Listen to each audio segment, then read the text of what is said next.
Obrigado, Sr. Presidente. Queria cumprimentar o Sr. Presidente, o Sr. Ministro, os Srs. Deputados, dizer que é uma razão de satisfação podermos estar a realizar esta reunião com toda a segurança, assegurando também aquilo que é o trabalho normal do Parlamento e aquilo que é o cumprimento das nossas obrigações, inclusivamente de audição regimental do Sr. Ministro. Dito isto, e ainda às questões que estão aqui em causa, os colegas já falaram de bastantes delas, a primeira, e que tem a ver com a resposta europeia nas questões de saúde, a pergunta que eu queria fazer ao Sr. Ministro, e que ainda não está feita, é se este aprovisionamento europeu, estes concursos que já estão concluídos, os que vierem a ser concluídos, entretanto, asseguram que em Portugal existirão os meios necessários, designadamente no que tem a ver com as necessidades mais diárias, por exemplo, nos equipamentos de proteção individual, para que não aconteça o que acontece neste momento, que é haver municípios que prepararam todas as condições para ter os seus centros de rastreio e não têm os centros de rastreio a funcionar, não podendo servir as suas populações, porque os profissionais de saúde não têm equipamentos de proteção individual. Se aquilo que o Sr. Primeiro-Ministro disse que nunca faltou, com este procurement europeu, vai efetivamente deixar de faltar. Dito isto sobre a questão da saúde, as questões da resposta social e económica são obviamente fundamentais neste momento e essa é a grande parte da discussão que se fez nos conselhos e que se faz neste momento ao nível europeu e que ditará se, depois de toda esta situação, a União Europeia continuará ou não a fazer sentido, porque, efetivamente, aí concordo que está em causa a própria sustentabilidade do projeto europeu, porque uma Europa que não consiga responder de forma solidária a uma situação como esta é uma Europa que, de facto, não consegue assegurar aquilo que é a razão da sua existência. Dito isto, em primeiro lugar, é fundamental nós termos noção, e essa penso que é a posição de Portugal, não há moeda única nem mercado único sem solidariedade, porque obviamente é fundamental para continuarmos a ter este mercado e esta moeda que todos aqueles que participam, quer na moeda única, quer no mercado único, saibam que daí retiram também a solidariedade necessária em momentos de maior dificuldade, porque também abdicaram de mecanismos, seja mecanismos de política monetária, seja mecanismos aduaneiros, de, obviamente, poderem responder a este tipo de situações isoladamente e, portanto, têm que conseguir fazê-lo dentro do quadro em que estão integrados. Dito isto, também não há solidariedade sem compromisso e isso deve também estar presente na posição responsável entre aquilo que é uma posição radical dos ditos países frugais, e da Alemanha também, e aquilo que é dito por esses países ser a posição dos países do Sul, designadamente, e que eu penso que não pode ser, que é uma posição de irresponsabilidade. Obviamente que quem quer que a União Europeia assegure mecanismos de solidariedade neste momento, não o pode querer sem quaisquer regras. As regras têm que existir para que haja uma partilha de risco equilibrada. Ninguém partilha risco sem partilhar responsabilidade, sabemos disso e temos que estar preparados e ter soluções para responder a isso.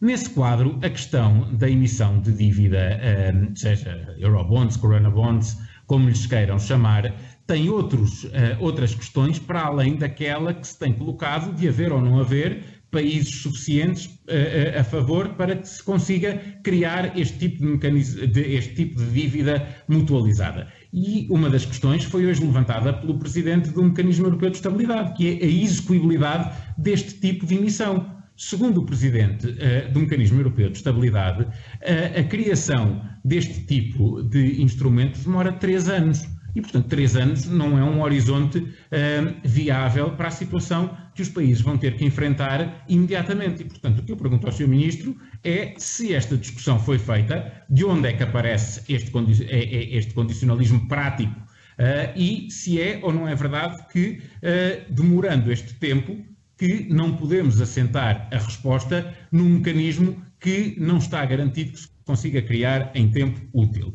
Depois, uma questão muito importante que não se está a discutir também, Sr. Ministro, e que queria questionar, que é o que é que acontecerá a partir do momento em que se crie dívida europeia e que haja este centralismo ao nível da emissão de dívida, que implicará um centralismo também noutras medidas e, portanto, do ponto de vista da soberania, quais seriam as consequências para Portugal de uma mutualização da dívida? designadamente ao nível de uma discussão europeia que tem existido e em relação à qual o CDS tem uma posição de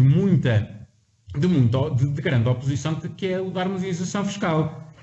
Até que ponto é que a mutualização da dívida não obrigará a um desenvolvimento da harmonização fiscal que terá um efeito perverso para a economia portuguesa. A economia portuguesa precisa do instrumento fiscal para assegurar a sua competitividade. Se, obviamente, perder a favor de uma harmonização fiscal e de um centralismo fiscal europeu essa soberania, isso terá consequências também para a nossa economia. E nós não podemos morrer da cura em vez de morrermos da doença e, portanto, temos que assegurar isso neste momento. Portanto, terminando, porque o tempo está a terminar também, eu perguntava ao Sr. Ministro, ponto número 1, se em relação à saúde está assegurado que vamos ter os meios necessários através deste procurement europeu. Em relação à questão da resposta social e económica, qual a viabilidade dos mecanismos que neste momento estão a ser discutidos? Qual o compromisso de Portugal para sermos um país efetivamente exemplar na lógica da partilha do risco, da solidariedade, mas também da responsabilidade? E, por fim, como é que esta situação poderá afetar a nossa soberania e de que maneira é que Portugal se deve posicionar nesse tipo de discussão? Muito obrigado. Muito obrigado, Sr. Deputado, e felicito-o pela autodisciplina na utilização do seu tempo de intervenção.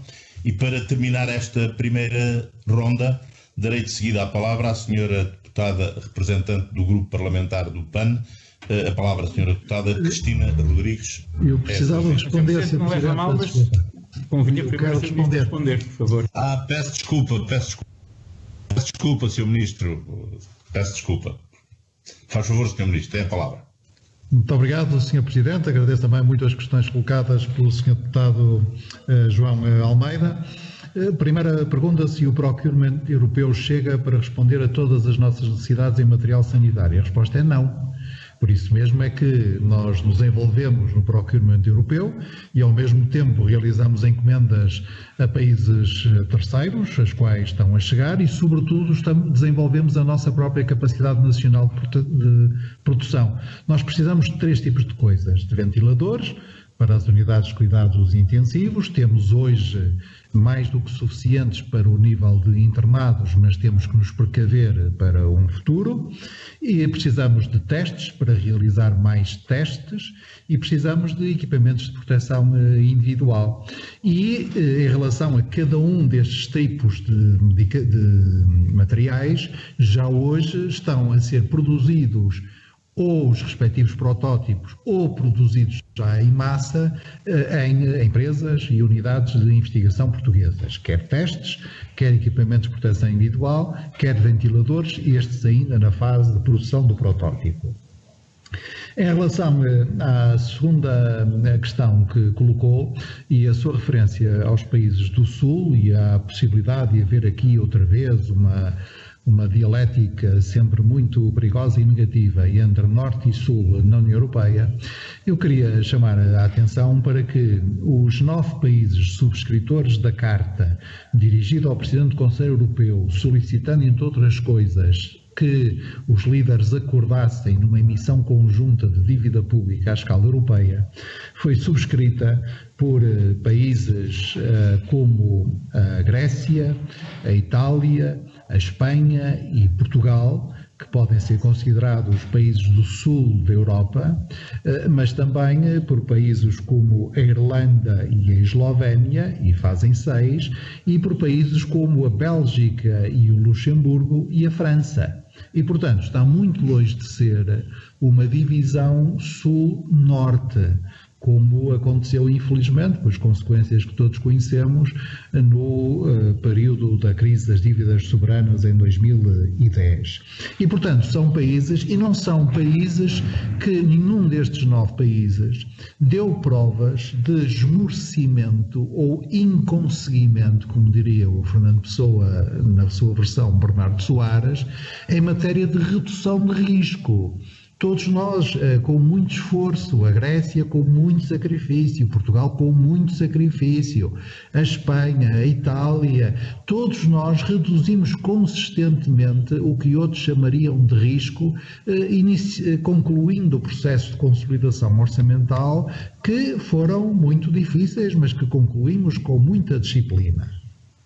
E, portanto, não se trata de aqueles que não querem reduzir o risco peçam a outros que partilhem o risco que eles não querem reduzir.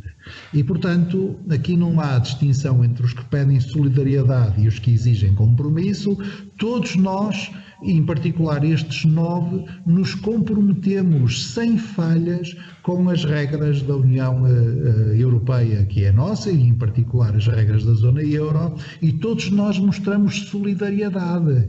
Nenhum destes 9 países falhou na solidariedade devida à Alemanha, ou à Suécia, ou à Dinamarca, na crise dos refugiados de 2015. E falo à vontade por Portugal. Primeiro, porque alguns deles estiveram na linha da frente dessa crise, ainda estão na Itália, a Espanha ou a Grécia, e outros sempre foram dos mais disponíveis para mutualizar, também aí a palavra certa é mutualizar, o esforço que é necessário fazer ao nível europeu para acolher e integrar, primeiro refugiados, depois migrantes. Depois, eu percebo as palavras do Sr. Diretor do Mecanismo Europeu de Estabilidade, mas ele próprio devia também ter em conta que esse mesmo mecanismo foi criado de um dia para o outro no mais agudo da crise de 2010. Portanto, também não pretextemos com dificuldades legais, burocráticas, etc., aquilo que é apenas falta de vontade. É possível criar uma resposta tempestiva do Mecanismo Europeu de Estabilidade e a prova é que os ministros das Finanças do Eurogrupo já chegaram a um consenso muito forte nesse domínio em relação a uma primeira fase que eu já expliquei e, portanto, não repetirei. Depois, é preciso também, e aproveito muito agradeço muito a questão do Sr. Deputado, porque ela me permite esclarecer os cidadãos que nos estejam a ouvir, e serão certamente muitos. A mutualização da dívida, insisto, não é eu pedir à Holanda que pague a dívida portuguesa. Portugal pagará a sua dívida honradamente até ao último euro e a Holanda pagará a sua. Nem a dívida portuguesa vai contar no orçamento da Holanda, nem a dívida holandesa vai contar no orçamento de Portugal. Quando nós fizermos, porque eu acho que nós vamos fazer, mas quando nós fizermos uma emissão conjunta de títulos de dívida, faremos uma dívida, portanto iremos ao mercado a pedir muitas centenas de milhões de euros e, portanto, consegui-lo-emos a um juro que nenhum de nós obteria se fosse lá sozinho e disciplinando também aí, ou regulando também aí os mercados, que eles também precisam de regulação e forte. Mas iremos, portanto, para pedir a dívida que servirá para financiamento de despesas de cada um de nós, segundo os chaves de distribuição, que são, aliás, simples de aplicar. Um exemplo que vários têm proposto é que se utilize a chave de distribuição, que é a chave de capital de cada um de nós no Banco Central Europeu. Portanto, é uma chave de distribuição relativamente simples de utilizar. E uma dívida que, sendo dívida europeia, implica um instrumento de gestão europeu, um tesouro europeu, mas isso é muito importante para completar a União Económica e Monetária. Esta crise mostra bem que nós precisamos de completar a União Económica e Monetária, como aliás o Primeiro-Ministro português disse praticamente todas as semanas ao longo destes anos. Não esperemos que venha chuva de novo, é quando não há chuva que nós precisamos de cuidar bem dos nossos guarda-chuva, os chapéus de chuva, consoante a proveniência regional de cada um dos senhores deputados, e a crise lá está outra vez. a crise cá está outra vez, sem nós ainda termos completado a União Monetária. O que é que falta para completar? A União Bancária. Não faz nenhum sentido que haja uma resolução comum de bancos e depois seja ainda os contribuintes de cada Estado a assegurarem o financiamento ou os custos da resolução de cada banco, e no domínio do Tesouro, de instrumentos orçamentais próprios. Aliás, o governo a que o senhor deputado pertenceu defendeu também, lembra-se, a constituição de um verdadeiro Fundo Monetário Europeu, coisa que o governo a que eu pertenci apoiou, exatamente porque é um nome para um instrumento de gestão, para um tesouro europeu de que nós precisamos se queremos ter uma união económica e monetária. Isto não tem consequências do ponto de vista da harmonização fiscal. Eu até defendo a harmonização fiscal, mas não a defendo como uma consequência inevitável da mutualização de dívida. Defendo porque creio que, se nós queremos evitar a chamada competição por corrida para o fundo, devemos evitar e devemos combater o dumping fiscal. Nós combatemos o dumping social, nós combatemos o dumping comercial, não sei porque é que nós havíamos de tolerar o dumping fiscal. É, aliás, uma boa discussão para ter com países como a Holanda. Muito obrigado, Sr. Deputado.